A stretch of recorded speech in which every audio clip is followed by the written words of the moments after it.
The tank has arrived. I actually had to go pick it up because the truck that was delivering it was too large to fit down my streets. So went over to the Publix and met the guy there, and he just delivered it right into the truck bed. So now I'm gonna take this thing apart and take it inside. So this is the SCA 50-gallon tank and sump package from Amazon. I bought this guy for $800. It's been as low as $700 at some times though on Amazon. And it includes the tank, the sump, a skimmer, a pump, almost all the plumbing that you need. This is like an all-in-one aquarium package. Now you're about to see in a moment that this baby was heavy, especially the tank part. And like I said, I couldn't even get this thing delivered to my house. I had to go pick it up and meet the truck guy down at the Publix. So he used the lift gate, threw it in the back of my truck. Now you see I can't even get this tank out of the truck because the sump's in it and all the filter and everything. So I had to take that stuff out before I could even unload it. This is going to be kind of a review / unboxing video. Without further ado, let's get started. So here's a shot of the tank right after I got it all set up. It wasn't doing super great yet, but you know, all takes take a few days. I found that setting up tanks when you can that are just have already super cycled rock and coral, especially soft corals, these tanks can get set up in a day and they'll be happy. This tank hasn't gone through any diatom blooms or anything. Here's a shot of the plumbing.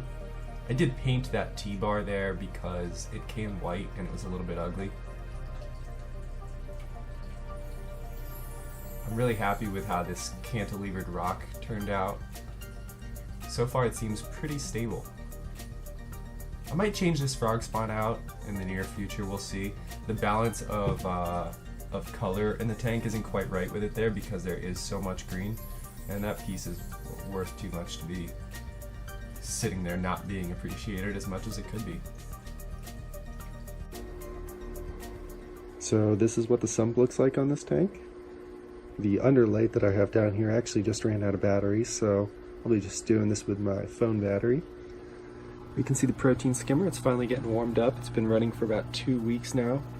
Starting to get a little skim in there. I'll empty that soon, fine tune the adjustment knob, and hopefully pull out some darker skim. This center tube that you see coming down is the emergency overflow. This right tube is the tube that runs down to the return pump, which I just made it make a noise, unfortunately.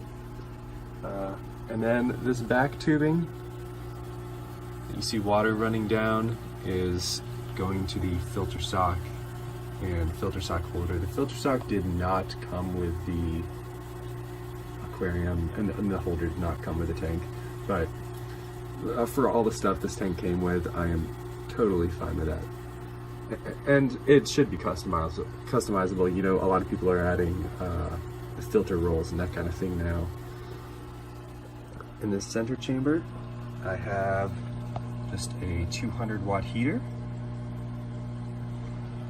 And in this back right chamber, which gets an embarrassingly small amount of flow, I don't know what the purpose of that back chamber is even, but I just have a little bit of live rock back there that I added in from an extra tank that I had. Now, this is how I organized the power in here. It's all up in this box. I just did this to keep it safe and away from the water and try to get a cleaner look with less cables showing. Here's a quick shot of the plumbing from the back of the tank. I like how there's some clear glass that you can see the water level in the overflow. After the tank was set up for a few days, I found this urchin spine being lowered by what I think was a worm. Not exactly sure what was lowering this thing, but and I never saw the urchin spine again after it dropped. Here's the tank after it's been sitting for about a week now. You'll see everything is extending super happily. I'm really impressed with this. Just been feeding this tank some PE Calinus daily. Just a little bit.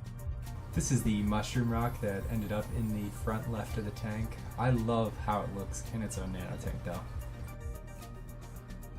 Now, this tank did not come without its problems. It actually originally came with a scratched piece of glass on the very front that was about, the front glass had about a 12-inch scratch on it, and the stand top was all messed up from shipping. So that was definitely a manufacturer defect, and I reached out to SCA. They replaced it all as soon as they could for me. It took about a week for me to get the new tank and the new top. It took me about 30 minutes to install the new top, which was kind of annoying, but for the price, I'm not going to still complain. One other thing that bothered me was that the leveling mat that they sent was kind of damaged in shipping on both of the tanks. Just send me a good leveling mat, guys. The other thing that wasn't perfect about this tank was the plumbing, which I didn't expect it to be, especially from reading the reviews. The return drain and the emergency drain PVC pieces were just not cut to the right sizes for me to get a quiet return. So I had to do a little PVC cutting in order to get the quietest return down to the sump possible. After that was done, I don't know if you guys can hear this thing, but it is quiet right now. I'm not running any power heads or anything on here, so it's just a return pump and the protein skimmer running in the tank. The other thing that makes a little bit of noise is the filter sock water coming down.